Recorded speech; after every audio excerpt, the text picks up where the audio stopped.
Tuesday, June 11th. I'd like to call this meeting of the village trustees to order. There are less people than there were 5 minutes ago. That's fine. First item on our agenda is the Conservation Commission interview. Jenny, are you Jenny? Can you jump up to our interesting looking podium there? So you would like to be on the Conservation Commission. Can you give us a quick why you want to do that? Sure. I moved to Woodstock about 2 years ago. I live in South Woodstock. I work in the environmental space. I have a remote job, so I spend a lot of time at my house. So I'd like to get more involved in the community, and it felt like this was a good place where maybe my professional might be of use.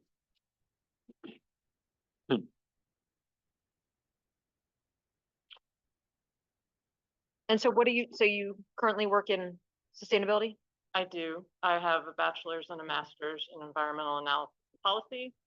I've worked in consulting. I've worked for a state energy office. I've worked for 2 nonprofits. The one I work for currently is called We Mean Business Coalition. Oh, cool. Focused on mobilizing voluntary corporate climate action to try and more policy on climate. That's hard work. Do you have any questions, trustees? For Jenny? Are you familiar with our parks and the lands we're trying to protect and so forth? A little bit. I mean, there's always more to learn. I have 2 young children, so I know it from that perspective of taking my kids out and enjoying the park. Thank you. Trustees, do you have any other questions for Jenny? No. Yeah. Okay. Does everybody feel ready to take a vote? Yes. Yeah. Sure. I move that we accepted Jenny to be on the Conservation Commission. A second. All in favor say aye. Aye. Any opposed? Motion carries. Welcome to the Conservation Commission. Thank you. Thank you. Just that easy. Thank you for volunteering. Yeah, thank you for volunteering. Yeah. Next item on the agenda is citizen comments. Are there any citizen comments, not about other things that are on the agenda? Yes, sir, come on up, tell us who you are. Roger Logan, Woodstock Village. I just want to say a quick thank you to the work that you did on the amendment we were just discussing and for moving forward in planful manner with trying to find solutions to our larger problems. So thank you to all the boards and all the commissions and to our town manager and his staff for doing all that. Thank you. You're welcome. Thank you. Are there any other citizen comments in the room? Are there any online? No. Okay. Do we have anybody else? Right now, no. Okay, thank you. Next item on the agenda is additions to and deletions from the posted agenda. I sent one a parking request that we can talk about if we want to put it down under discussion or votes. Okay. What's that in here? It's a new request. Yes, on the agenda. Okay. A new request, but what was it? Parking request. A parking request. Trustees, do you have any other additions or deletions for the agenda? No. Okay. Next item on the agenda is the manager's report. Eric? So first I want to apologize. There's no financial report in the booklet this month. We sent to the trustees tomorrow morning. Then I'll be happy to answer any questions that come up. Anything you want to discuss publicly, we can talk about next Tuesday at the joint meeting. If there's any concerns people have on the booklet, I'm happy to have those publicly next week. So again, I apologize for that. Do you have any concerns about? Nope. We ran projections last week and we were comfortable where we were for the village ending the year in a small surplus similar to last year.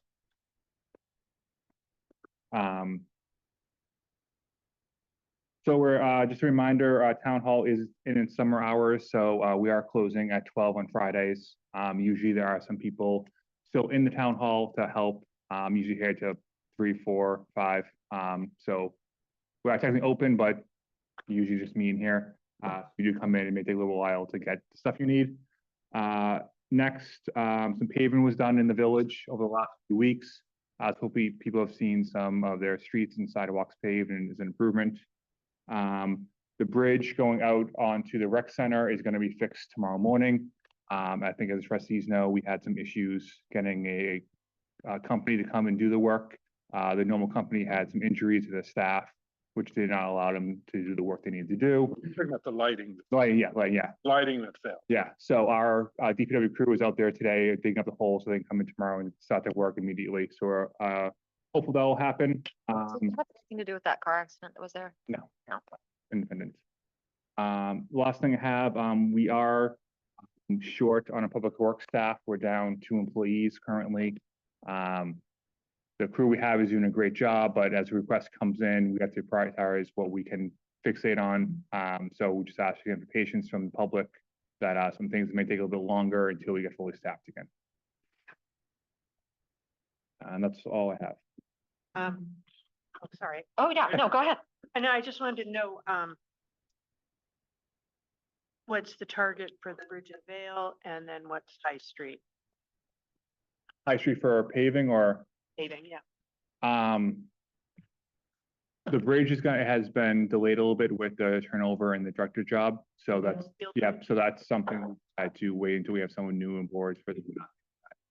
High Street, I will reach out to the contractor immediately. We had some residents. Because we're doing High Street and another street at the same time, who want us to kind of maneuver around some work they had going on the streets. So the contractor wanted to wait a week to get things started. So it should be within the next week or 2. So that's High Street. And how do we warn people about that? We'll post wherever we can, that's gonna be happening. How long does that, is that a day? Is that a week? They told me High Street would be 2 days, and I can't remember the other street off the top of my head, but that would be about a day. So 3 days total.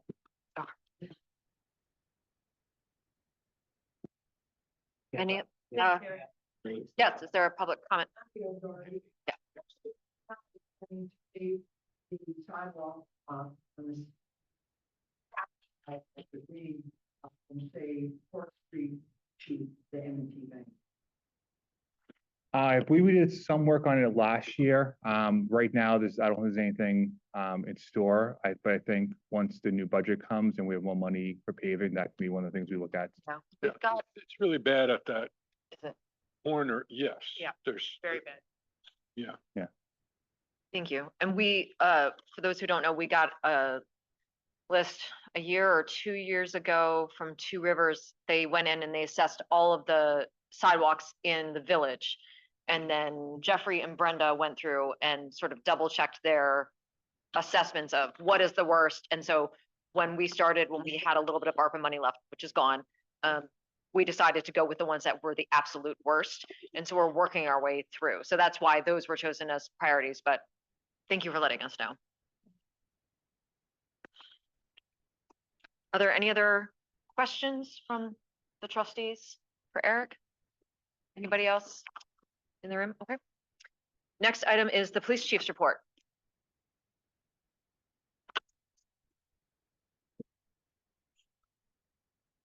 Good evening.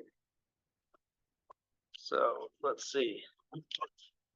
Last month we had the Covered Bridges Half Marathon. We had Pride with a High Heel Race and some other activities. All those went smoothly. We did have some pride flags stolen off the meter posts on the Saturday night. So that's still being investigated. Coming up this weekend on Friday is the high school graduation for the alumni parade on Saturday.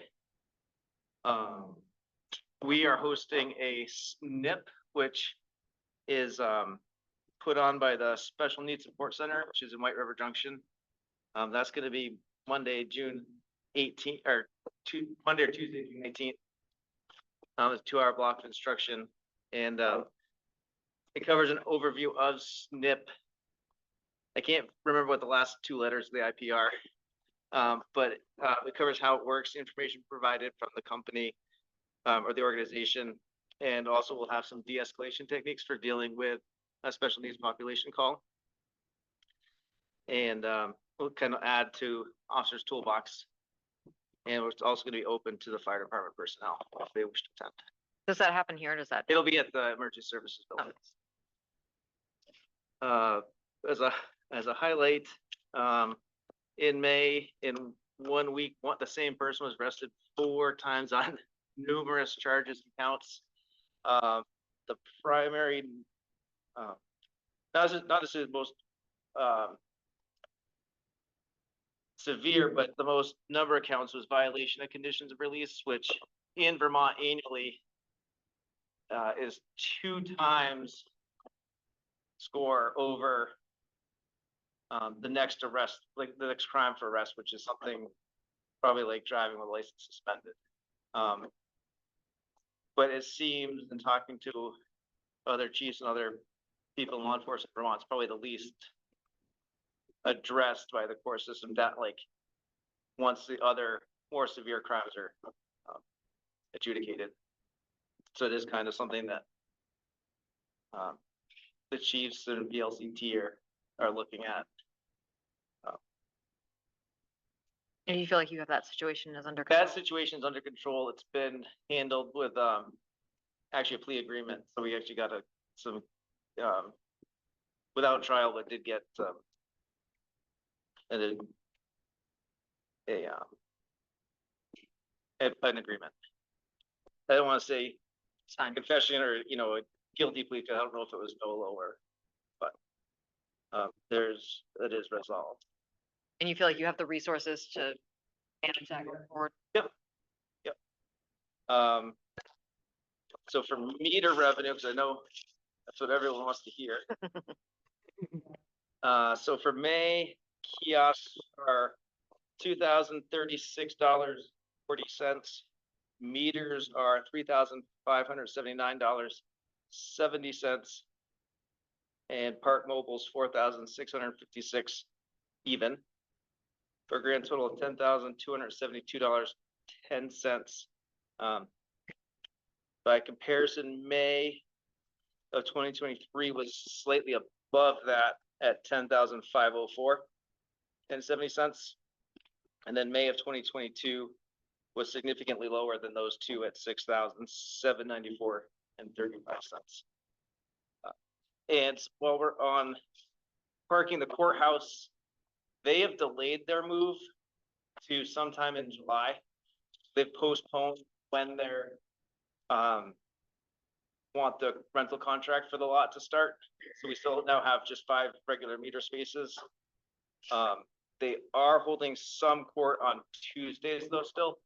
So we'll have to wait and see how that lot fills up on Tuesdays.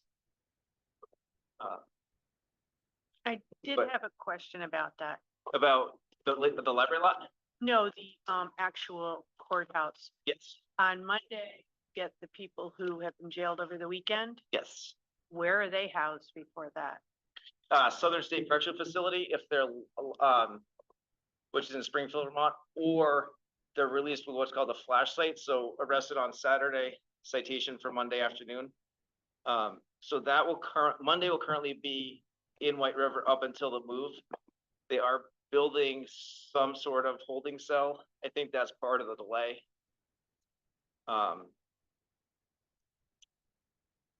But they won't be held in Woodstock until the court, even after the move. Oh, the contract for the parking Yeah. in the library lot. $41,000, 41,600, yep, 41,600 per year, per year, starting when? starting at a time to be determined at, right now, it looks like middle of July. It was supposed to be Right, June 10th. okay. I And are don't they know- paying the total at the start of that?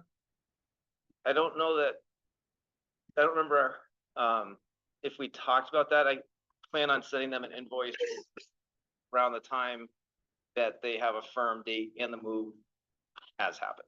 Okay, And then I'll have to send a second one at the 1 year, but because the second year will be truncated, it may make sense just to wait to send the second invoice until it's done completely.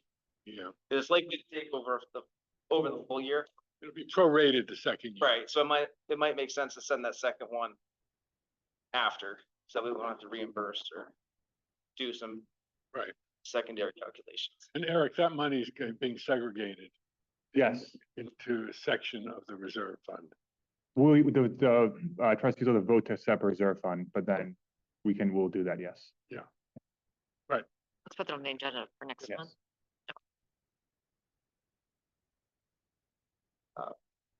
But that's all I had. Any other?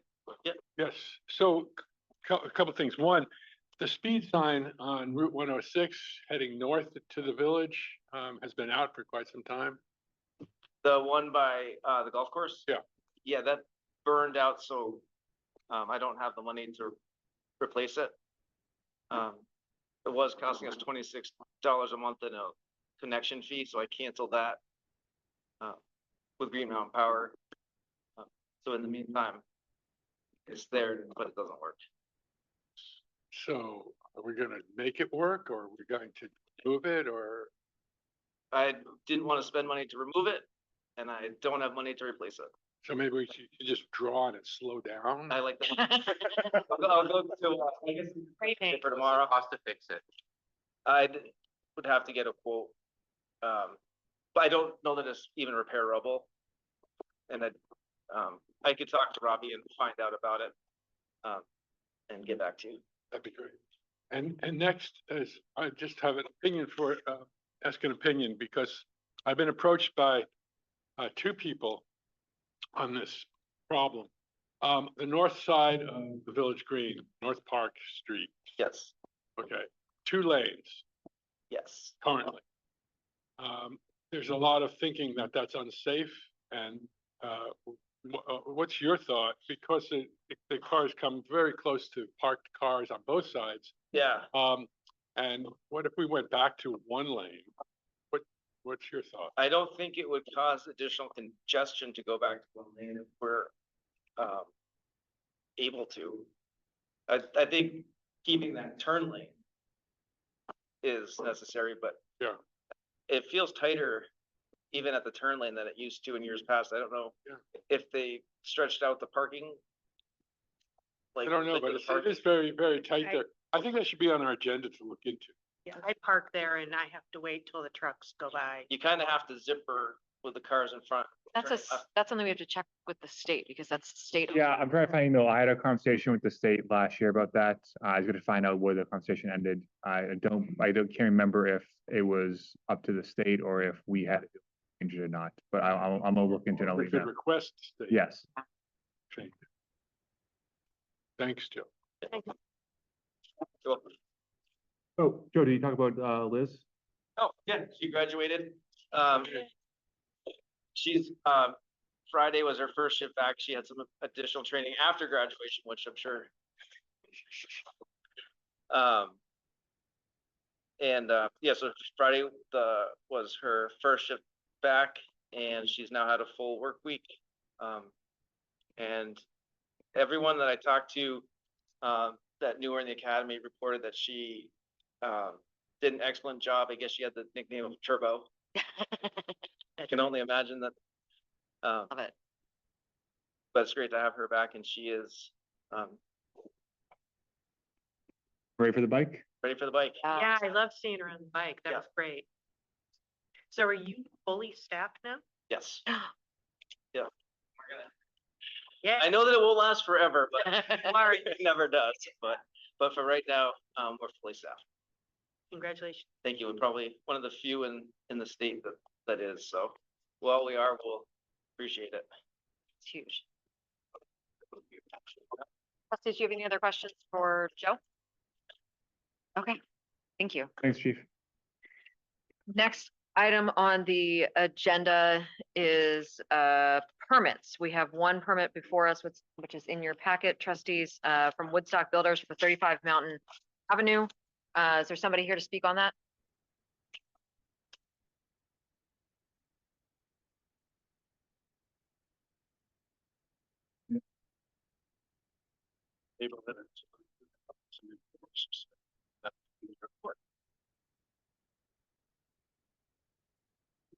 It's in our court, and Yeah. I believe that the only thing that we do as trustees is approve or disapprove based on the curb cut aspect at the base. I know that this is going to go on further, and that zoning will come into it after us, because whatever you do could affect neighboring properties, and that needs to be explored, but that's not our domain here. So I would say that, I would make a motion to approve. I do have one other thing, and so I, followed up with Stephen afterwards to get a little bit more information, and so, as Jeffrey said, our jurisdiction is where a potential driveway meets the road, all right? And so what we are responsible for is making sure that that we're talking about cars going by and access, that sort of thing. And so in permitting this, and this is implied, but I want to make sure that everybody's aware of it, that a permit that you are held by the V-Trans B71A standard. And so I'm sure you have that.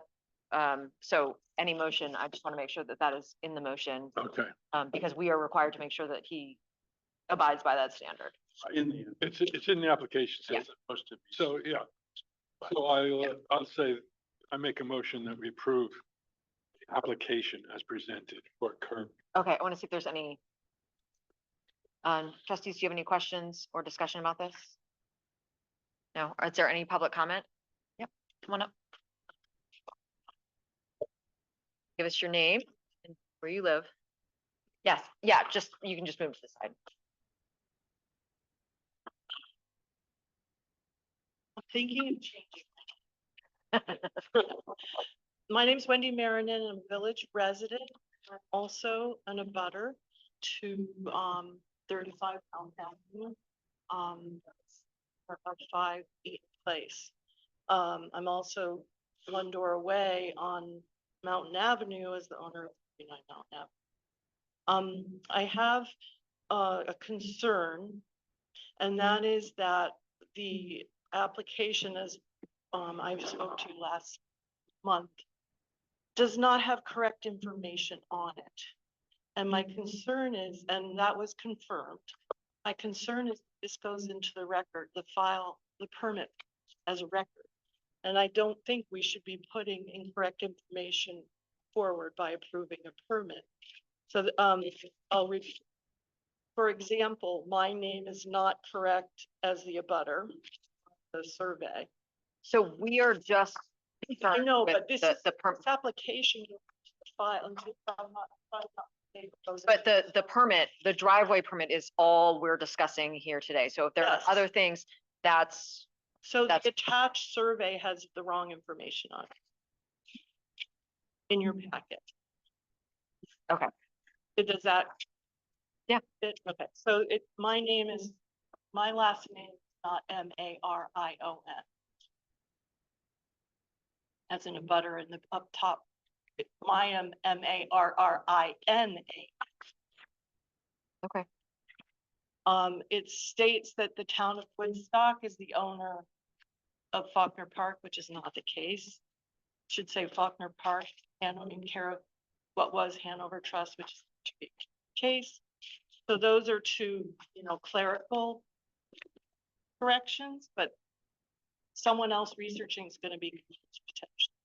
And then on the application itself, which Mr. Helmer confirmed, that the notation that the driveway would start 3.5 feet from southwest corner is incorrect, because it would start 3.5 feet from the southeast corner of we talked about that at the last meeting, but what I would like to say to the trustees, that the fact that the application has misstated facts, along with the fact that I know your job is separate from, it's only just where the access meet. I have a question. Have you visited the site? Yes. Says everyone visited the site. Yes. So it's going to be 3 driveways in a row, boom, boom, boom. So I just wanted to make sure that was an understood thing. And the concern is this is new territory with Act 47, opening up building lots in the village. So we as a community are starting down a new road with that in the zoning office and et cetera, et cetera. And I would be fearful if we permitted and built a driveway without knowing we have actual building lot or subdivision. It doesn't make sense to me. So I just wanted to bring that to your attention too. Unless you said something a lot, I mean, I know you're saying conditional with the state B71A, but I think this should be considered in context of all of the pieces of the puzzle and not separately, because we could end up, and anecdotally, it's happened in town with a driveway to nowhere. I'm not saying that's gonna happen. I'm saying the potential exists if you just make one decision. So I just wanted to bring that to your attention. Okay. And that is a concern of mine also, Wendy. But I think that that's not our domain in a sense. I'm concerned too I think it's backwards, and I think it should have gone through zoning So, and first, and the implications of that, and then the driveway. However, when approached by a citizen to do this, and if it's done properly with the corrections, the clerical corrections that you just said, I don't think we have anything other to do than to say yes or no, that part's correct.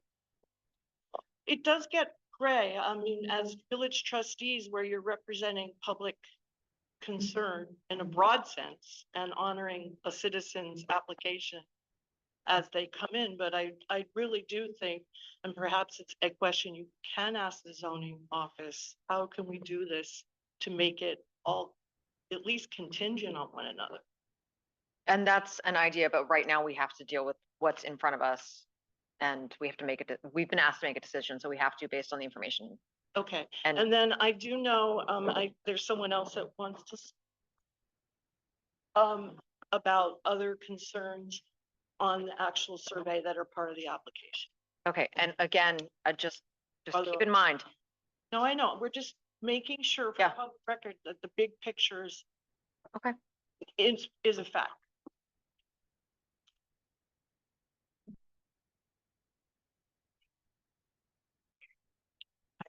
Arvin, my parents, James and Margaret Bradley, own the other half of the house. can you spell your last name? CARB as in boy, IN.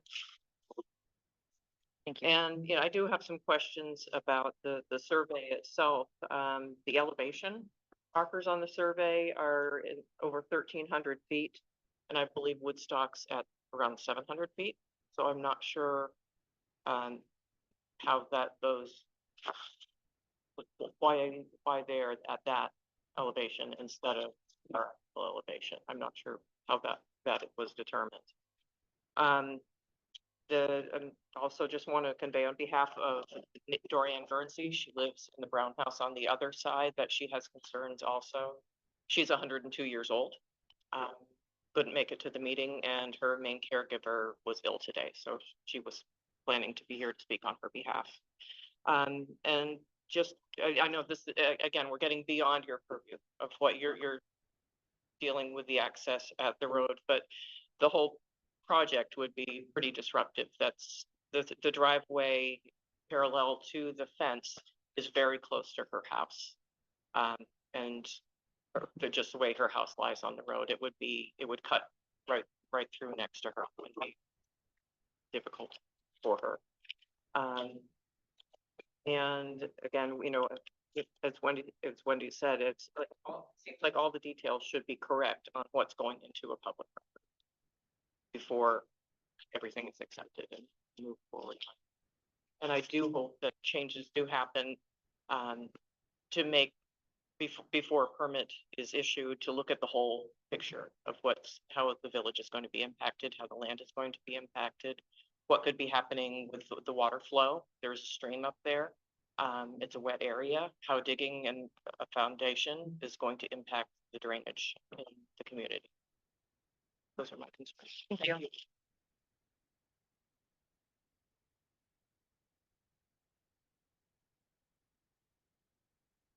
Again, with the document that's going in the file, the survey that's attached to the application, there are not specifications of the width of the property, or there's one measurement that reflects the diagonal at the back on the survey. but it is not clear how wide this property is understood to be with respect to the 20-foot right of way that is being, the easement that's being proposed, where the driveway would go. So I feel that there isn't complete information on the survey for the context of the application. I'm sure the information exists, it's just not on there. And what is your concern about the, There are no measurements on the survey of of the what? side, the width of the property, the length.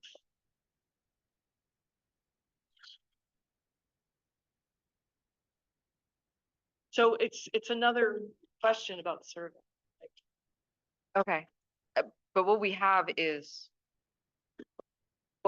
how big the, You have a 20-foot right of way and yes, 3.5 from what should be the southeast. and we can make that change. And, but in terms of the full, again, how it sits affects the whole property. But it's 20 feet of what? The right of way. I just feel like it's incomplete. I'm just saying, there are questions in the document that's gonna go in the file. Can I ask, Stephen to comment? Yes. Can you comment, please? Do you have a question? specifically I'm for- just wondering, information spoken about, did you Yeah, comment? I guess my question is, should people's names be correct before these surveys go in? Is there something here that should be corrected before the permit, any of what we do? That would affect our decision.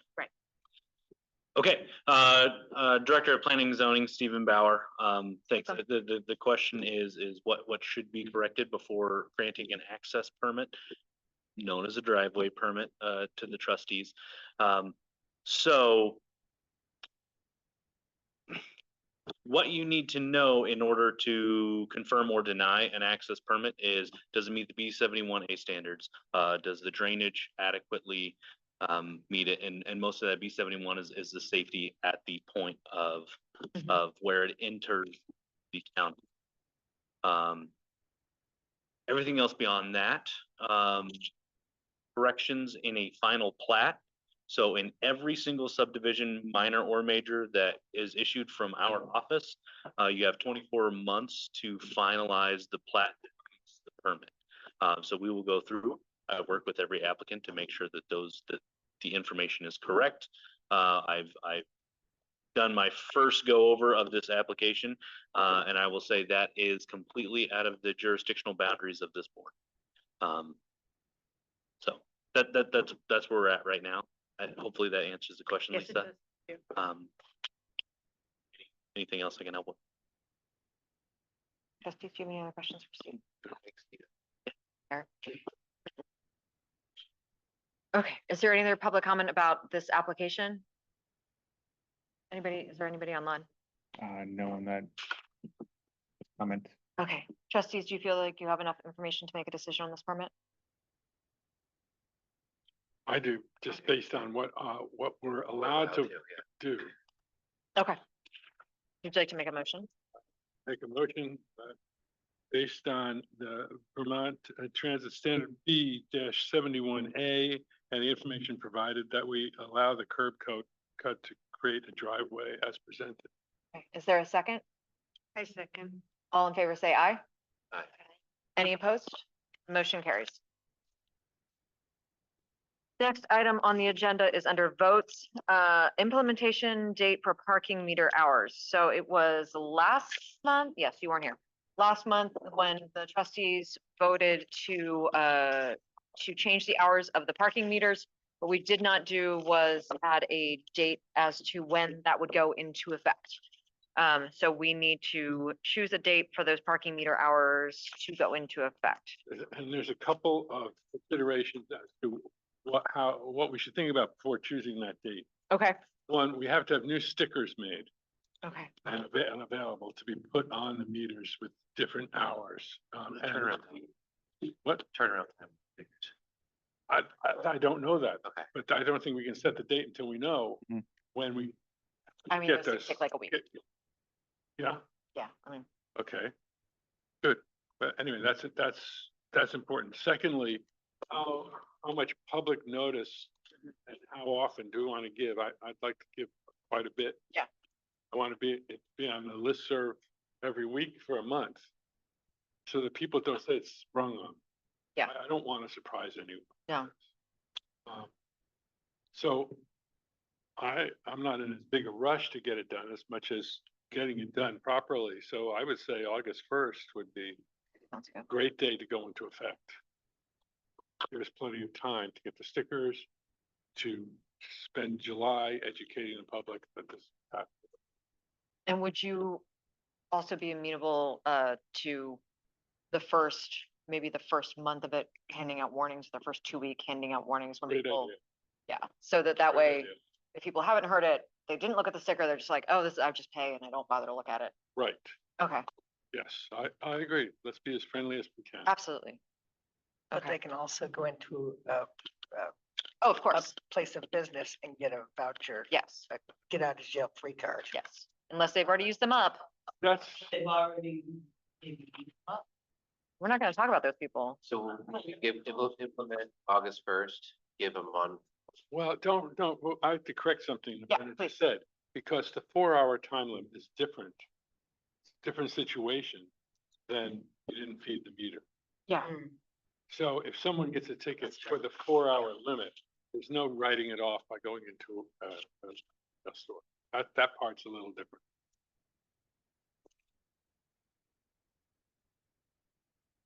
How do we divide that? So we need stickers and communication that says the parking meters go until 5.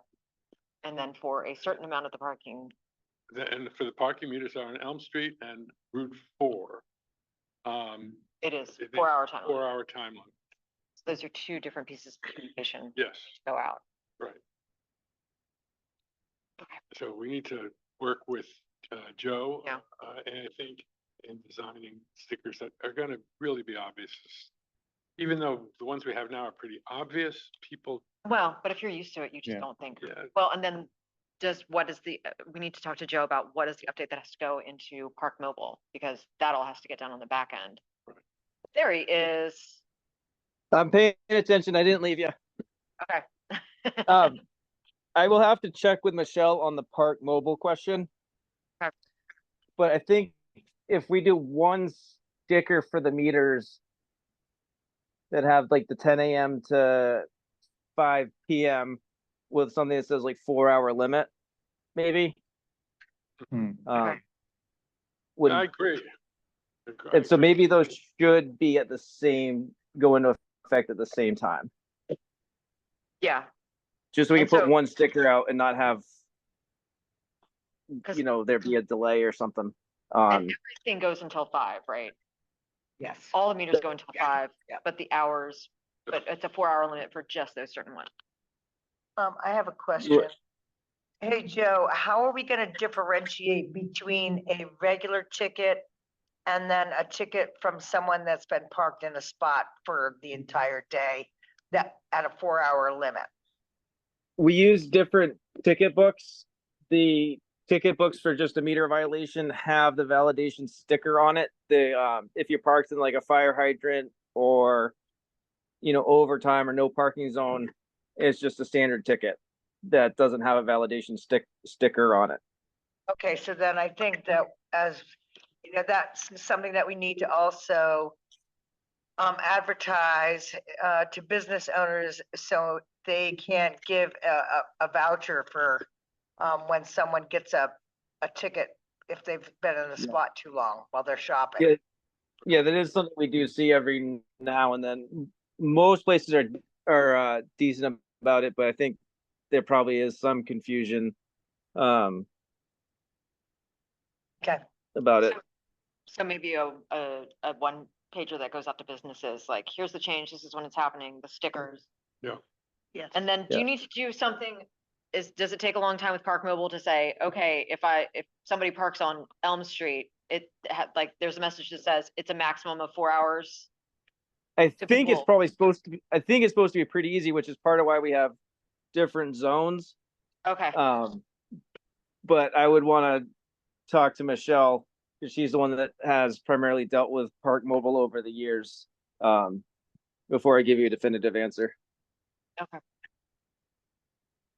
Okay, so stickers, we'll hand out things to businesses, Mhm. listserv, Facebook. Maybe the newspaper wants to do something on it. I don't know. If it's newsworthy. So are we in agreement with August 1st? Yes. Yeah, As a goal, yes. with the communications behind it. And reading glasses. Someone needs to leave reading glasses for all the parking. Is there any public comment on, before we vote? Anything online? Okay. Do you want to make the motion? I move that we implement the change of hours from on the parking meters from 10 to 5, as well as the 4-hour time limit on Elm Street and Route 4 to go into effect August 1st, 2024. Okay. A second. Brenda seconds. All in favor, say aye. Aye. Any opposed? Motion carries.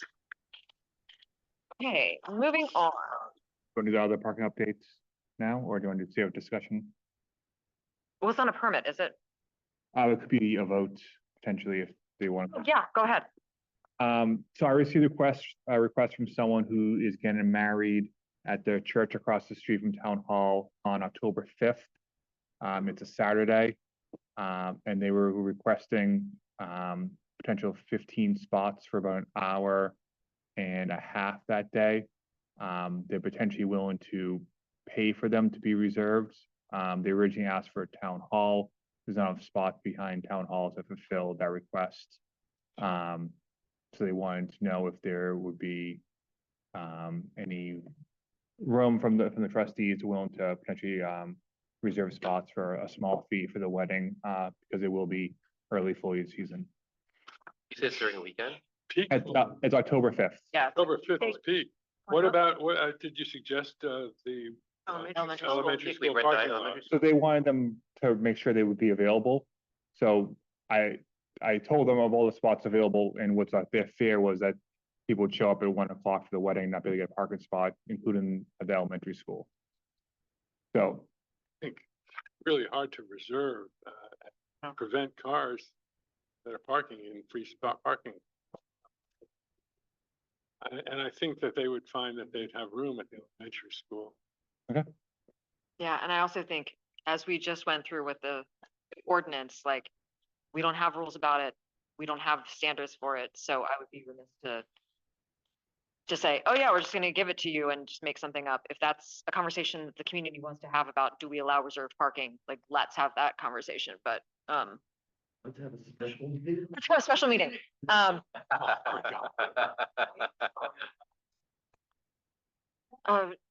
Well, we are then precedent setting, and we're then saying, you get to do it.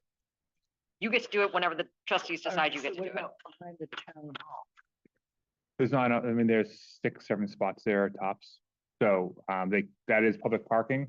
So that the real question is, would the village be interested in reserving spots for a set fee? Because even if they were at Town Hall, they would request them to reserve those spots at Town Hall and not just spots there. But that was the request. Yeah, I think if we don't have a policy on it and there isn't a public discussion about whether this is something that we want to do with our resources, I'd rather not. I just rather not. But Great. I agree. Yeah, I Right. agree too.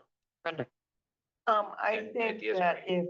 if we could tell them that we could guarantee them 6 spots out behind the town hall, and we could block it off and charge them X amount of dollars and just say, this is all we can provide for you. After that, you're on your own. But isn't that, we don't have a rule for that, so. yeah, And there's also, I would say, Town Hall is owned by the town, so that may then transfer to the select board instead. yeah, that's true. We don't have that jurisdiction. Yeah, the select board. So I think if Pentangle has something going on, then they get priority because Saturday at 1.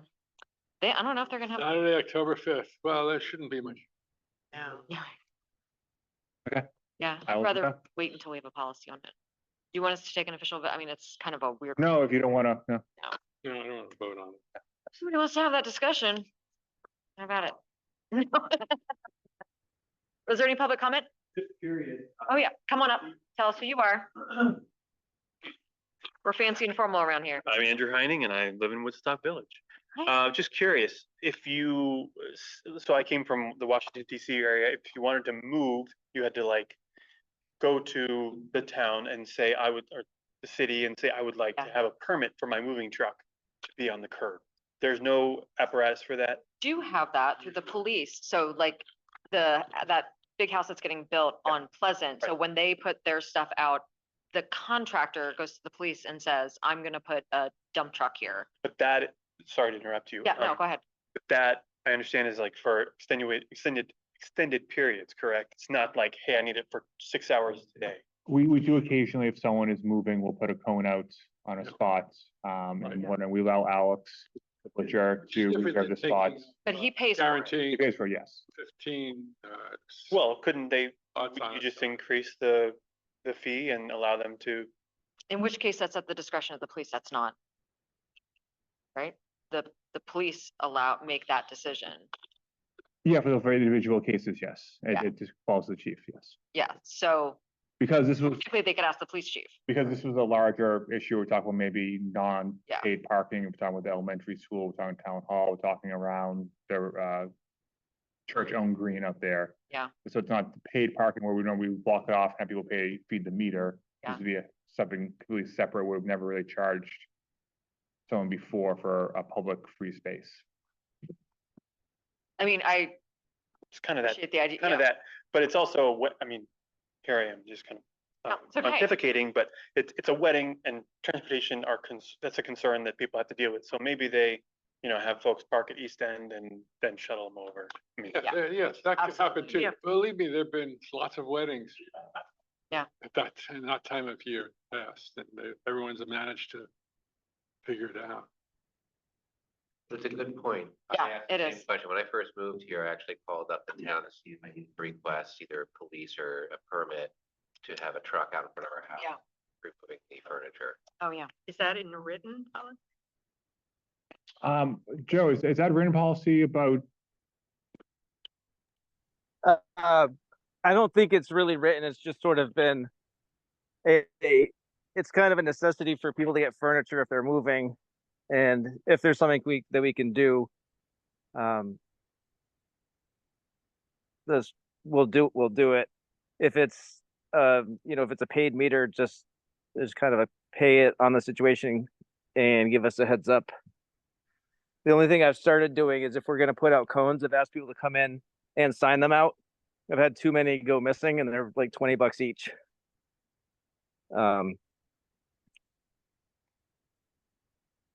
But what street are we talking about here for the? so the Joe, moving- talking about the church across the street from town hall, and what they wanted was reserved parking somewhere so they could guarantee about 15 spots for the guests during the wedding for about an hour to 2 hours on Saturday. Okay, I thought there was also a comment about a moving van, so. Oh, it's just an example of what someone else does in another community. Okay, gotcha. Yeah, there's been no policy. The only for unpaid reserving unpaid parking spaces before. I think the only thing I can think of is for funerals ahead of the hearse coming in, that sort of thing. I'll let them know. Okay. Thank you. We won't charge the hearses. Okay, so next item on the agenda is discussions. The first discussion is the river project. Come on up. Yes, Yes, please. please, and tell us who you are. Okay, I'm Kevin Geiger. I'm the chief planner for your regional planning commission, Two Rivers. And with us on Zoom is Roy Schiff there with the firm SLR. So, hi, Roy. So Roy's firm is under contract with us to do the engineering part of things. And so the river project is meant to try to address reducing flood damages, especially damages from last year's floods. Some of those may be ongoing, some of those we may have found out recently. I was already at the select board as well, so I'm letting you know that this project is starting. We're going to be doing some public involvement, but also if you have projects that we should already be thinking of, you know, I work here, so I drive around, I see some things. But if you have anything where you go, oh, yeah, this or that or the other thing, to put it on our radar right now, we're happy to take some suggestions, and Roy can introduce himself and give you a quick spiel on SLR's capacity. Sure. Thanks, Kevin. Can you all hear me okay? Yes. Okay, great. Yeah, so my name is Roy Schiff. I'm a water resource engineer with a company called SLR Consulting. We're based out of Waterbury, Vermont. And our role is to compile a wide range of projects, working with Kevin, you all, and others, and whittle that project list down to some priorities, and then do some light design work and try to help prepare FEMA hazard mitigation grant applications. The projects that compete well in this category have good flood reduction benefits and avoid a lot of damages.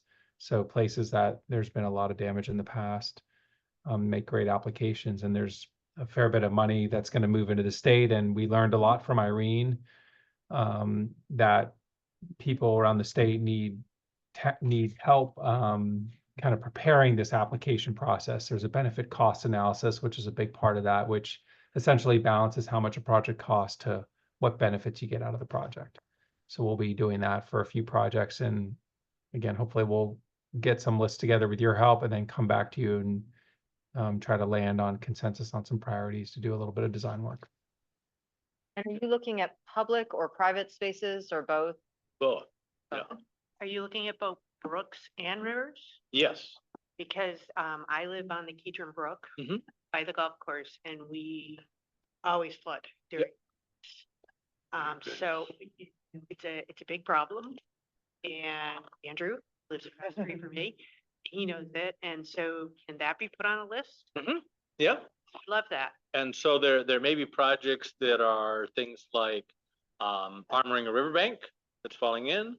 There may be a project that's a buyout or an elevation of a house or a flood proofing of a structure, that type of thing. There may be projects, and one thing that Roy's firm is really good at too, is if we modified the floodplain somehow, would that affect things? And so we are working Plymouth, Bridgewater, Woodstock for this. And so there may be a project in Bridgewater that, you know, helps flooding in Woodstock, that type of thing. Yeah, because it runs right through the center of town, and it impacts multiple organizations, multiple homes, and you know, towns, and the bridges, and the Valefield Bridge actually is falling apart because we've had so much flooding.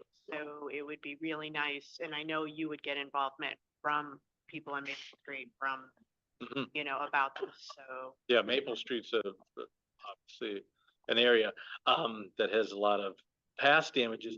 Past damages are good because they feed the cost benefit model. Well, it's not just like, oh, we got a problem. It's, oh, we've got a problem and we've got some money we can attach to that problem. you want my photos? Yeah. Photos. This is ready. A couple other things. There is, because the state right now is providing us the match funding for this, for the getting the applications ready part of life. There is no cost to the town as we work on that. Everybody has to come through the town or the village though, as an applicant though. So if a homeowner said, oh, I want to jack my house because I keep getting water through the basement, that still has to be a town application. It usually has a 25% match, but the state has said they will be covering the match on the applications this time that make it. So that'll be good because it, you know, it costs you $100 grand to jack your house or something. That'll be worth it. And then you could keep a house on the grand list that might otherwise be going the way. There are other places, of course, where nobody should be there. They're just highly dangerous and the house is going to rip off, that type of thing. Luckily, we don't have too much of that right in this neighborhood. We could very easily put together a community. If you wanted to contact me, and we could set up, there's several of us that can talk to you about what has happened so far. On the Kedron area. On the Kedron Brook, yeah. Yep. All the way through Woodstock. Yep. Great. And your name? Lisa Lawler. Lisa Lawler. Okay. And my neighbors would all talk to you. Yep. We're, Including- Yep. we're gonna be walking around Riverside, Yeah. Old Home Park, I know, because there, we have some continued damage. That's a known spot. There's the kind of slidey spot, as everybody drives by. It's encroaching it towards that house. There's a past project where the town did, armor upstream, and in between the armor, it's falling apart. Other things like that. I think it's a good priority for the village, for Maple Street, High Street. There's other areas too. Yeah, that- I mean, it continues right there. So be aware of that. We're gonna be obviously doing a bigger public process to kind of first have more of a brainstorm meeting and get thoughts out there, and then winnow it down to more meetings to get the projects that, have budgets, real, and can make it work. We'll track things that won't make it through FEMA, because there may be another type of grant out there that can help. That sounds great. Thank you so much for taking on that work. Yeah. So, Who are you? I'm sorry, Roger Logan. So what's the public process for people to know about this and propose a project who aren't sitting in this room and might not even know that such a thing is happening? So we'll be holding some open public meetings, but also if you go, we have a website that's from our website, but you can find it too, around this project, and there's just an open link there to that people can around the state can send us projects. It could be worth putting out on our Substack or our website and just like, hey, this is coming. Yeah. Get information. Yeah, I'm glad to send you. Yeah, that'd be great. Yeah, send the link. Yeah, please. Very good. And Roy's also our firm that's working with Barry and Montpelier. Did I spell Kedron Brook for him? No, Catch that? Kedron, just like it sounds. Kedron Brook, Maple Street. I mean, it looks like Kedron, but Yes. I always make that mistake. Okay, thank you. Thank you so much. Thank Very you. much. Look forward to speaking to you again. Thanks, Roy. Thank you all. Nice to meet you. Thank you. Moving right along. Yay, our next discussion is about foliage, food, buses, parking, etc. So Eric, do you want to start us off because you had a conversation with the people who have the Indian food table? It's no longer a truck, it's a table. Yeah, that's not quite foliage, but as we know, the board and then Chief Swanson agreed to have a food truck kind of in the village this summer. Due to some issues, their food truck's not going to be completed at all, so they can't have a food truck. They have been out on the market on the green the last 2 weeks. Based on information from the vice chair, I reached out to them if they were interested in being on the green for lunch the days, hopefully Sunday or Monday. I had a conversation with them on Monday. They expressed some interest in doing that. They want to get back to make sure they could actually do the days before they agreed to do it. So once they get back to me, they can come back in front of the trustees and get a new permit for the green for those days if the trustees want to have them there. Wonderful. Yeah, that timing is such that, yeah, the sooner the better. Yeah. Will you get back in touch with them and another week goes by and you don't hear anything? I will, yes. Yeah, do it. We'd certainly want to approve it by the July meeting. Yeah. They can get back to us. Yeah. Commit by then. Absolutely. And they said a few days, they might want to do it for a few days. Yeah, I think I mentioned doing something like I was optimistic, said like, Sunday, Monday, Tuesday, Wednesday type of thing. And they came back with ideally something like Monday, Wednesday, Thursday, Friday or something along those lines. But I talked to one person, they had to talk to the other 2 people who were involved before they could really speak for the whole group. So in the past with this, what we've allowed during foliage is nonprofits. So do we want to discuss this possibility of having for-profits on the green? And we now have there's a new ordinance, obviously, and new regulations, which gives us the opportunity, since we now have access to the GOR, we can have food on the GOR, and that space is specifically for local nonprofits. So that is the space that we can utilize now. So do we want to do just nonprofits, maybe on the Gore? Do we want to put them on, do we want to, Well, they could be green. Yeah, they can be on both. For profits. I thought we're not having nonprofits on the Gore. no, only nonprofits on the Gore? Right, this is a, Yeah, no, I was talking about, so in the past, we've only allowed nonprofits during foliage to operate on the green. Did we not have? no, that's not true. Women of, the women of the, was the women of the hen, women in the woods, did they not? Yeah, and then we agree? had, Yeah. Yeah, That's right, and okay. we had I Alex, apologize. we had Alex for a hot. yeah, minute. yeah. I was wrong, okay. That's right. Yes. Well, they were nonprofit. So we want to do that same mix? Do we want to offer up the green and the Gore? Do we want to do I a think, mix of things? Sort of, how do we want to set it up? Well, I think there's two things. I mean, if you have someone like the, I don't know how to refer to them now, but the group that was gonna do the food truck, mini food truck, I mean, that is more kind of a be here all summer long type thing. When talking with foliage, I think last year we tried to do a very good job of mixing and matching to make sure that all the nonprofits had a chance to be on the green and Yeah. receive money, and I think they're all very quite successful. Yeah, you We probably, got burnt out at about 2 weeks. yeah, yeah. So should have them more than twice, so, probably. so during foliage, I think it's important that they all be on the same area, on the green. Okay. So it's becomes a food court in a sense. Right. I agree. And there's more seating there. There's, That's true. Yeah. Oh, that's true.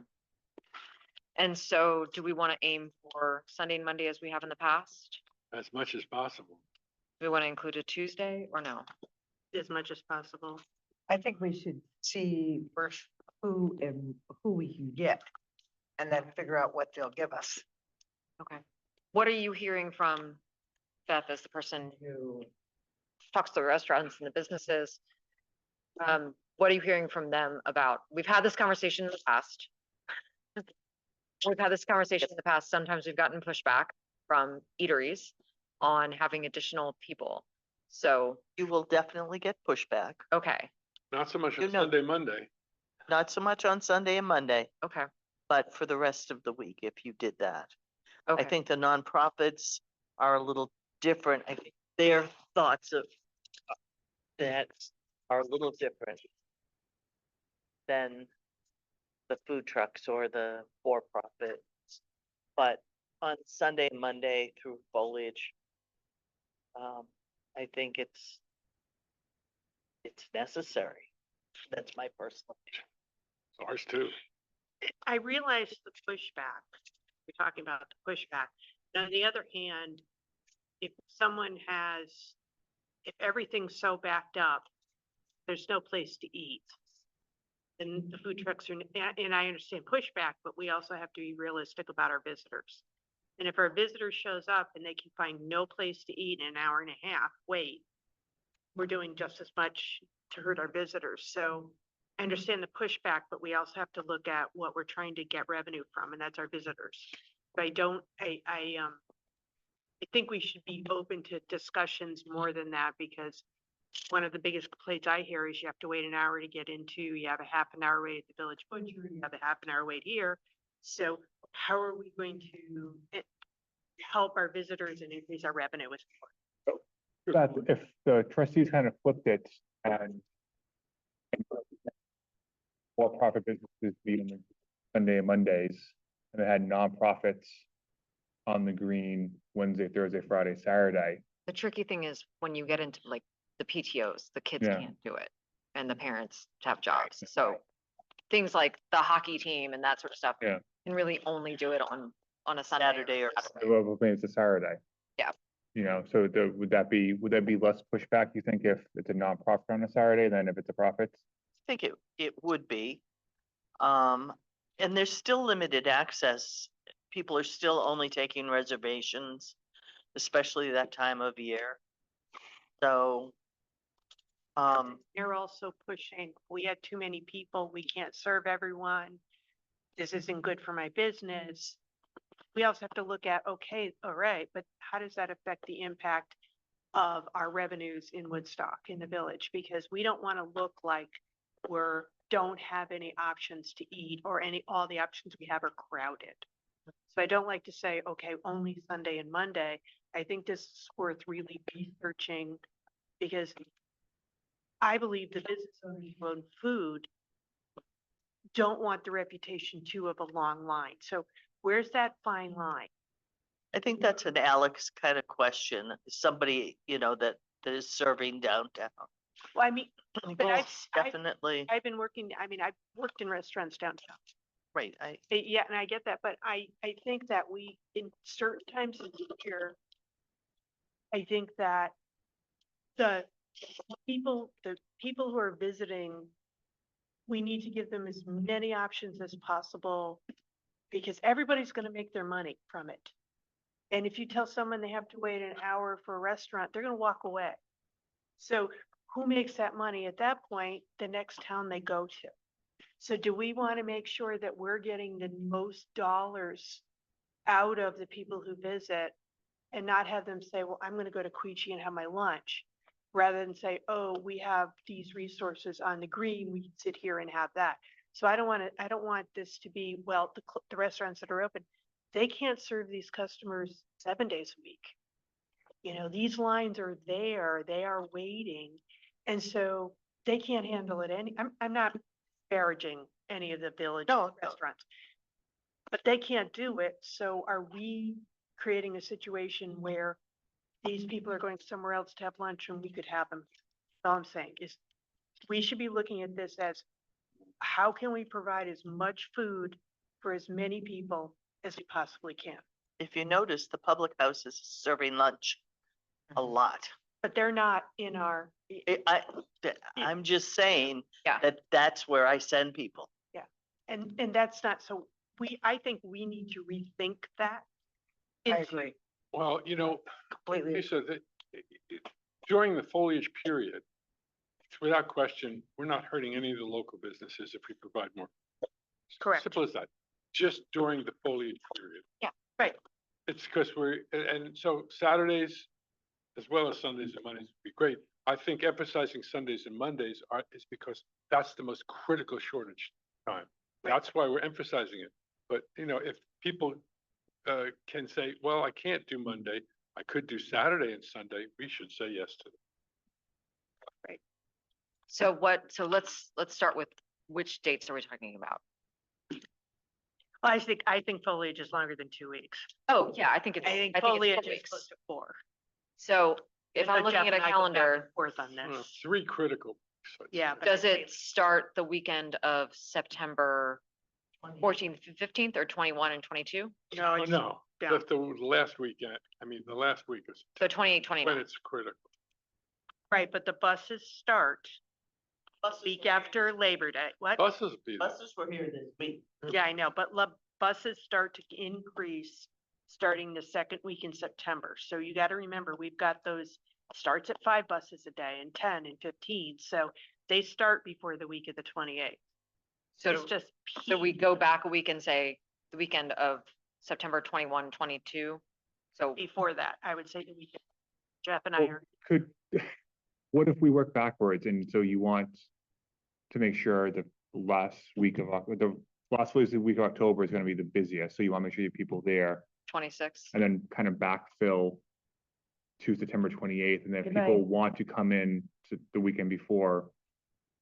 I mean, I think you want to make sure those 3 weeks, like October 15th. I think you want to make sure like you are in October, you want to make sure you have all those days covered as much as possible. As you get into mid-September, it may not be as much of a priority to have people on there as much. So I think if you start with, let's go from October 20th, make sure that Monday and Sunday are covered, then go to the following weekend, kind of work your way backwards.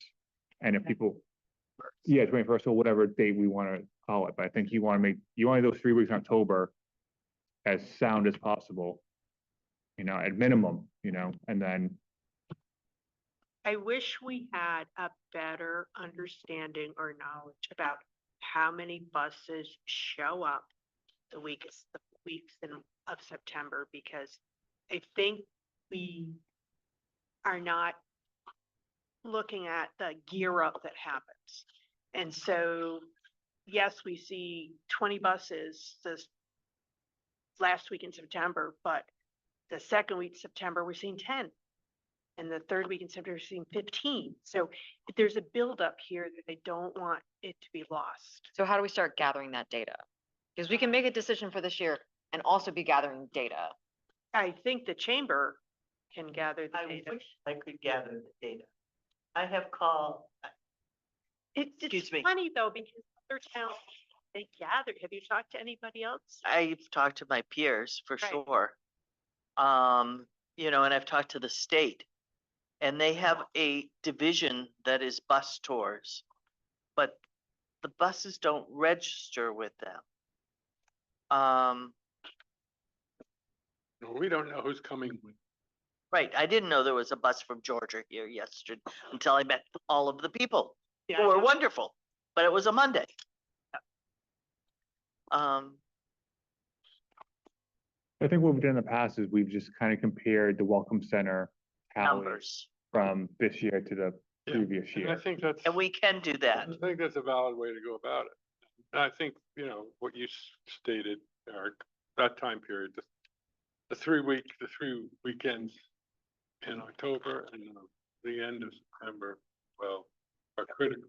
And I think too, we can, if someone wants to volunteer for this, when we have people on the green selling food, if someone kind of goes through at the end of the day and say, How'd you do? how you do? Because I know I went there numerous times, actually people sold out very quickly. So if we have people selling out in an hour and a half, then we have a higher demand. So next year we know we need more people. If we are talking to local restaurants and they're saying that not seeing waiting periods, I think if we just start talking to these people and asking them these questions as it's actually happening and recording it somewhere.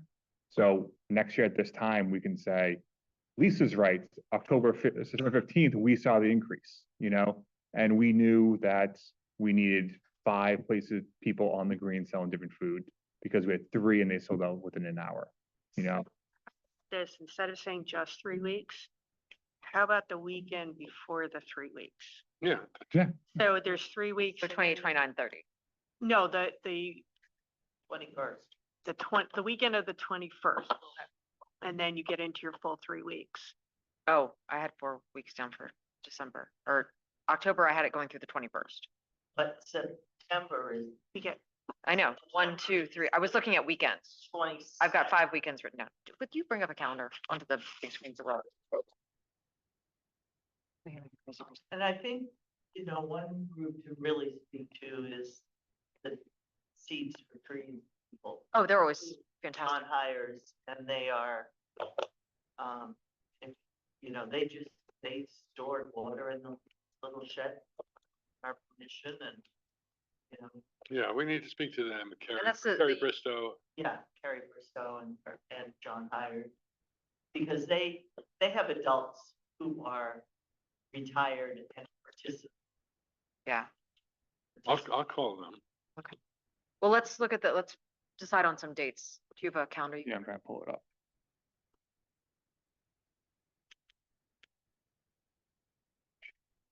So the 21st, I think, is TEDx.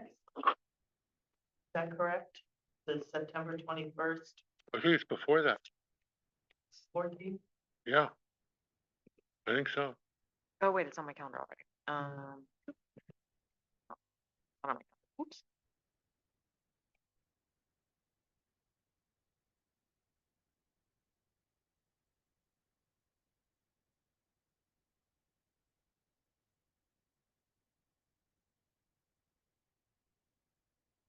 They are September 14th. Yeah. So it wouldn't include that. And they're pretty self-contained. Yeah, but I think there's still a lot of people floating around. Yeah. Well, I can't see that. Kind of a low, if there's any low time, Yeah. we've got the articles 7th and 8th, and so that will. And so you'll there'll have, be food on the green then, how late does the market on the green go through? the 16th of October. Or the 11th. Okay. Weather The depending. 16th, yeah. Okay, so we don't really need to worry about Wednesdays. Yeah, it's late lunch. Starts at 3. So you're saying that the weekend of the 19th, 20th of October is the last big weekend, the weekend after Indigenous Peoples' Day? Or are you saying, Starts going down. Yeah, before that, then. it's, Yeah. yeah, that's the last. And Indigenous Peoples' Day is probably the peak, right? Like that's always the weekend. No, actually, the The first 2 weeks in The October. first 2 weeks of October are the peak. And last week in September. The first Wednesday in October is the peak. That's what I tell Really? Oh, come down and sit. anyone that calls in March. No, of people, I'm not talking about the leaves, but, I think we're getting lost in where the Sorry. piece is. I think we just want to, okay. I don't- So I don't let's think- decide on dates. So we want food on the green, on the gore, whatever. What dates are we aiming for? Do we start 9/21? I Yeah, believe we Yes, should. Okay, so 9/21, so That's a Saturday. yeah, so 21 to, well, and we'll get this down. And then the 28th through 30th, so the next weekend. October 5, 6, and 7, Yes. October 12, 13, 14. Yeah. And is that Indigenous Peoples' Weekend? yes. No, the 7th is. Okay, No, the 13th is which one's Indigenous Peoples' Weekend? the 14th. Okay. So we know that we'll have a lot of people that weekend. Do we want to go until 19, 20, 21 or no? some weather dependent at that point. Okay. I mean, 4 weeks is a lot of time to We should fill. allow it. If they can still be there, let them be there. Yeah. So our focus is 21 through 14. And if people, Well, we should make it to the following week too. yeah, if they want to do that. But the core, our priority is 21 through 14. Yes. Okay. Jeff and So, I agree. Got a question, but. yeah, please. Yeah, I just have a comment.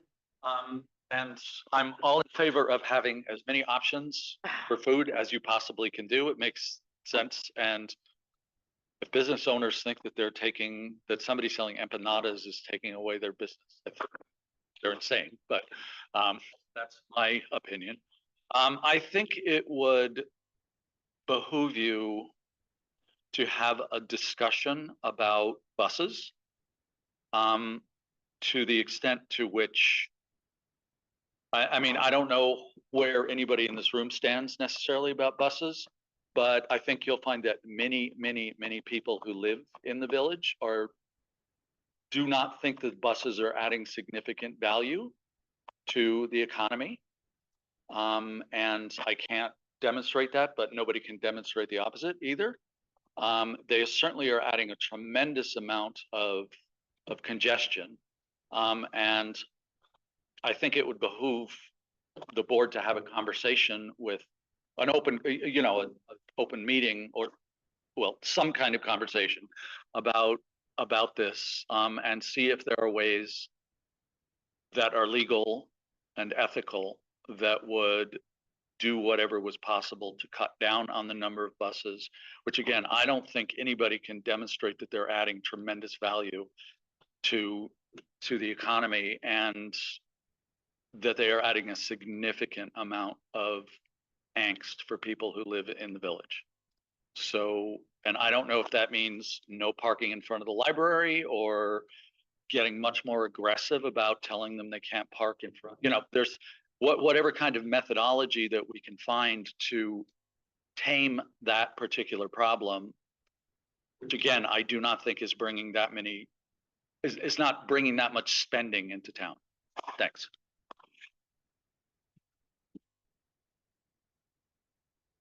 And again, that's just my opinion. I can't prove it, but nobody can prove the opposite. There you go. And I think that when it comes to buses, my concern is just always traffic and safety. Yeah. And we have spent time last year trying to find other alternatives of buses to park, and I Yes. think we ran out of time before foliage happened, We so, did. yes. So I think that's a continuing conversation about where else they can go that is not in handicap parking and not across a crosswalk, which is what happens in front of the library. Or in front of the gore, as it were. It's the Is question. that the way you spell G-O-I-R-E? G-O-R-E. Yeah, no, I misspelled it. Oh, okay, I was wondering. 'cause it's I not- just have a question. Do we have someone asked me, do we have a pollution? Like, do you have to turn your bus off You do. after? You cannot are idle. people notified about that? Comes in, I mean, I'm sure Jeff smelled it too, when they're running, they comes into your store. Yes, Yeah. there is a no, thank you, Lauren, there is a no idling law in Vermont. And is that postable? I mean, we have it in some places. Yeah. But, I think it's the enforcement that always gets you. Enforcement, yeah, and we go back to, and then What can we peak enforce? foliage, we have 2 officers on, where are they, where do we want them to be? But that's a priority of the boards, we can shift resources that way. Okay, thank you. So let's figure out this food thing. Bus is also important, but food. So. And I would encourage, as always, people to show up to these meetings so that we can have full conversations. If the restaurant folks, Beth, because you talk to people, I would encourage them. This is a public agenda. They should know that we're having this conversation. I would encourage them to show up at other meetings, but know that we are having this conversation for the 4th year in a row. So if they have input, I would love to know more about, I know that, Monbert is working on that truck. They're trying to get that open. I imagine that's gonna be open through foliage. So I think we probably have coffee covered at least 3, 4 places if you include the Village Butcher, because they do some coffee too. And quick takeaways. So probably for coffee and like grabbing things quickly, we're probably good. But I don't know if any other places are focusing on that. I know people have moved to that grab and go, which has been really helpful. If Alex is planning on doing his, Well, Scoops does grab and go. yeah. And again, it is the communication, how do we do the communication to visitors? And that is a piece that I don't know that the town has the time and the resources or the bandwidth to do. So how does that information get out? How is it updated on a regular basis? Because we can,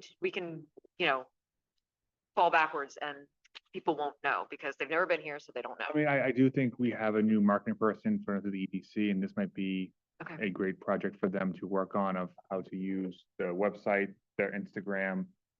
And maybe, yeah, maybe it's like, hey, come to Woodstock, here are some things to know, Yeah. there's food on the green, there's this and that, there's grab and go here and there, and allow people to hopefully do some research ahead of time before they come here.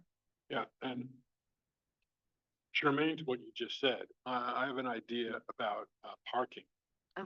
Which is to have her, the EDC marketing person we're talking about, just Kirby. Yep. Post the free parking, as well as the other spaces in Woodstock, on the blog as you get close to that time, and on speaking to you, Beth, it should be on the website, which is the chamber also controls, as well as the, if we could develop that, it would be helpful. People look into Woodstock, it's like, oh, everything you're going, oh, it just also tells you where you can park. And we agreed to stripe on Pleasant Street, the free parking area. You're going up to Old Max's, right? Yeah. Yeah. Yeah. That's Great. got to get on the agenda. Yeah. Um, It's on our list. oh, good. Yeah. Okay. Yes, What- Brenda. What if we, our next meeting, if we did some, advertising about it and tried to get business owners to come to our meeting? Food, people, and, just ask their opinions about what their ideas are for foliage and how can we better help them? So, I talked to Jeffrey and Lisa, early on, we're gonna be holding a public forum for businesses, June 26th.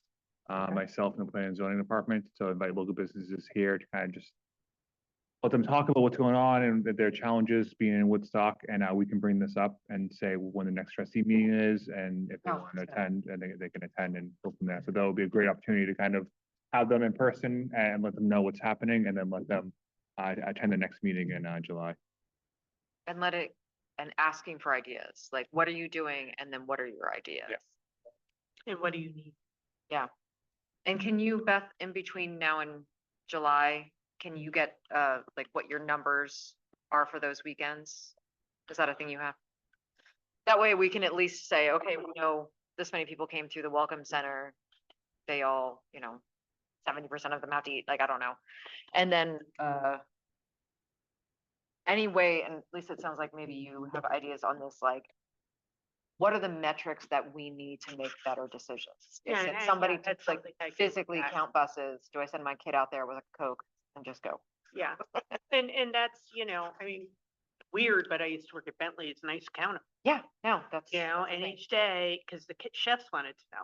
Oh, And when we hit 15, we refused to talk about it anymore, but we used to count them because then we knew the flow. So yes, I think that there's just some basic data collection that can happen, and I'll help set that up. can you start thinking about that and then maybe in July?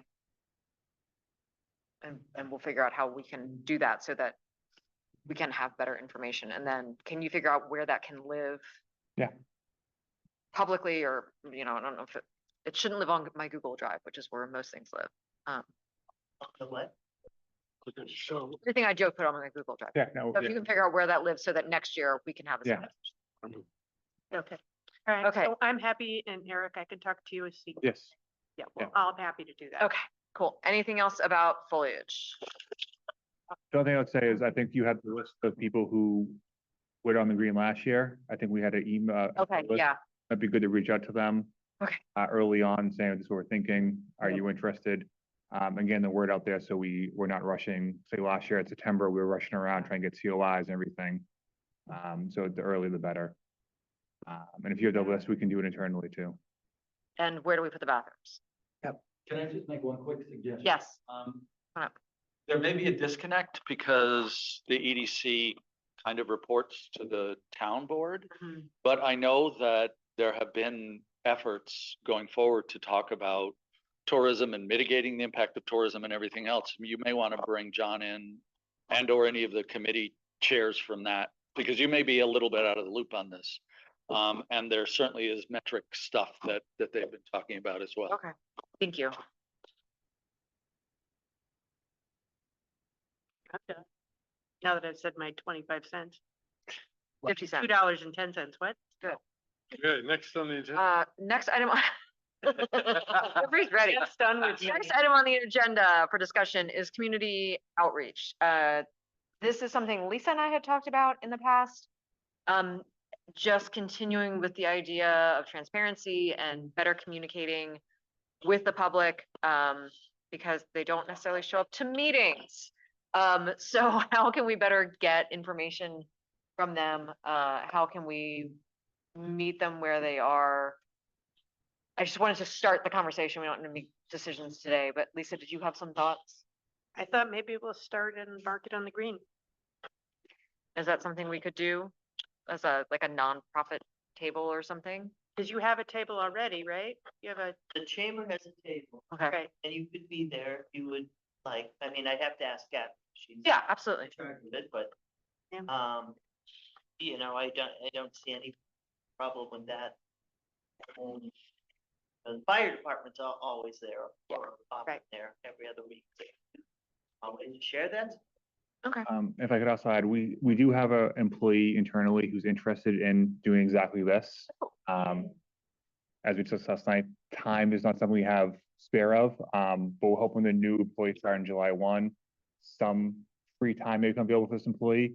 They're helping with the business panel. They're helping with another thing we're doing internally about outreach. So that might be a person who could, okay, great. when they have free time, also be a part of this and have some new ideas too. I love it. Okay, Who is this person? Stephanie, Planning and Zoning. that'd be great. Okay. Cool. Any other thoughts? Yes. Another, How dare you have more ideas, Rob? We're gonna give you a microphone, your own microphone, so yeah. Go say it. I've talked to the select board about this, certainly. I don't know if I've ever brought it up here, but I think Woodstock needs a communications plan. And that's not a select board thing or a trustee thing. It's really probably more of a manager thing, which he's putting his head down. He has so much time. No, I'm agreeing with you, yeah. Yeah, because there is a lot going on, and clearly a lot of people, for whatever reasons, because they have a life, are not going to come to these meetings, at least not often enough to feel like they're in the loop. And I don't, I think it's great that you might have somebody who could take that on because it's obviously a resource. But I think it would, now's a good time to have, I hesitate to say this, but a committee or a subcommittee or something of people who. Are you volunteering? I actually wrote a communications plan for the select board many years ago. I don't even remember what's on it.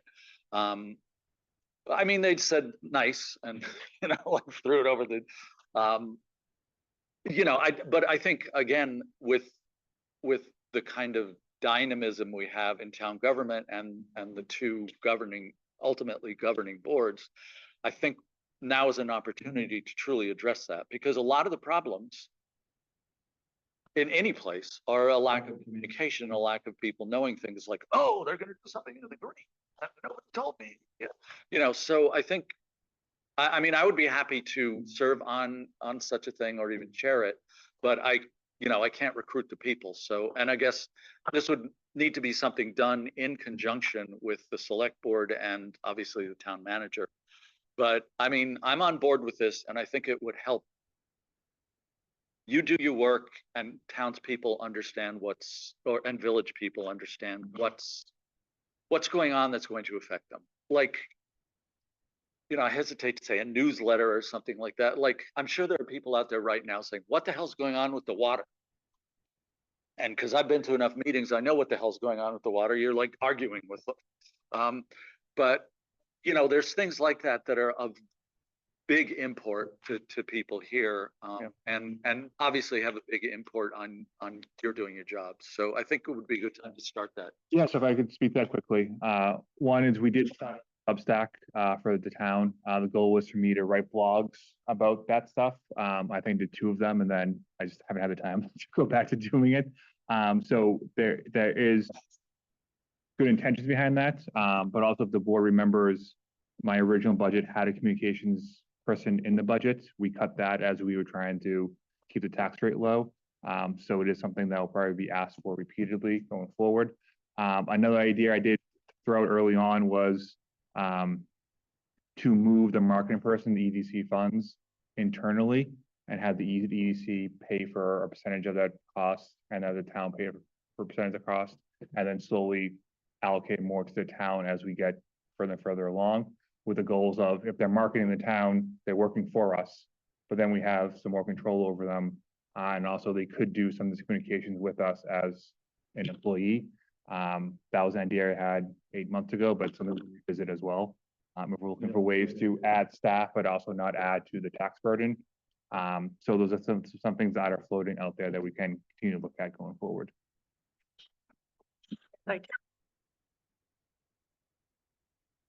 Yeah, and I'm not opposed to one of the 8 million joint meetings that we have with the select board coming up, and maybe that's part of the goals. We're gonna have a meeting coming up soon that talks about our goals for the year, so maybe that's, if one of our goals is improved communication or something like that, then that's a conversation about, do we make a committee? How do we achieve those things? But yes. Yeah, no, I think it would be great, and a select, getting together with the select board obviously is critical. Yeah. I like it. Thank you. Any other ideas? Okay, then the next and mostly final thing is an update on Pride weekend. Do you guys want me to change seats? I can change seats. No. Hi, my name is Seton McElroy, and I'm the co-chair of the Pride. Pride went really well, you guys. Like, I cried throughout the weekend because it was so well attended. It completely exceeded our expectations, like beyond. People had a good time. Nobody broke their ankle at the high heel race, which was very exciting. It was great. And the only sort of things that went wrong were just little logistical things. So we've certainly learned about, if you're gonna have large crowds on Elm Street, larger than you thought, then you need walkie-talkies. If you're gonna have a speaker, you need a Bluetooth connection. Those are things that we learned. We're having a debriefing on Friday, so that we can sort of gather our thoughts. If anybody has input on ideas on how we can do better, different things, we're gonna gather all of that information up. So we're ready to go. There were a couple of high profile things that happened that were not great. But I think we always expected that there are gonna be some people that are not pro pride, which is their prerogative, but overwhelmingly people were happy and had a good time. And I'm just so thankful to the community, sponsors, volunteers, judges, people at registration tables. It was phenomenal, and it was a community event. Like, It was indeed, and it's Truly. likely to be, because you did such a good job, it's likely to be bigger next year. I don't want to talk about that yet, but Well, there's, the word gets out. yeah. And so I think things that we've talked about is like, what are other things that we can integrate businesses more into? How do we, how are the ways to do that? And how do we let people do their own things that we don't have to raise money for? But so any ideas, send them my way, send them Gabe's way. I already got people volunteering for next year. Fantastic. So we'll probably start back up in August and start with our planning again. But thank you, like everybody in this room, thank you. You all did something, or you did a lot of things. So I appreciate it. Well, thank you for leading the Thank you. charge. Yeah. It was an amazing weekend. Yes. Yeah, it was a But- pleasure. I just want to say from a strictly mercenary standpoint, it's exactly on brand for Woodstock. I mean, it's perfect. And it brought a kind of a hip vibe to the town. I would like to suggest that you take over Elm Street for much longer, because that was the only kind of glitch I saw, was everybody migrating over to the green. And Which was good for the vendors on the green. yeah, but I mean, you could also have vendors on Elm Street, you could do kind of like a Taste of Woodstock light or something, because that would keep the party going. Yeah. And, to extend it beyond the kind of official events, you have just like this meet and mingle thing going Yeah. on. So I would just try and get a permit from you guys to use Elm Street for, 4 hours or however long it would be appropriate. And then try and get some food trucks and vendors and t-shirt people or whatever. So, but it was a great event. It was Thank really you. wonderful. Yes. Okay, so that's the update on Pride. Is there any other business to come before the trustees this evening? No one on Zoom. Jeffrey, are you sure you don't want to talk about anything else? You want me to bring food back up, Jeff? No, Thanks. no. Okay, I want to go home. Hey, Thank you, Roger. So the Cut my mouth. last items are to approve the minutes. Jeffrey, do you have any comments on any of the minutes? I do, but I'll be quick.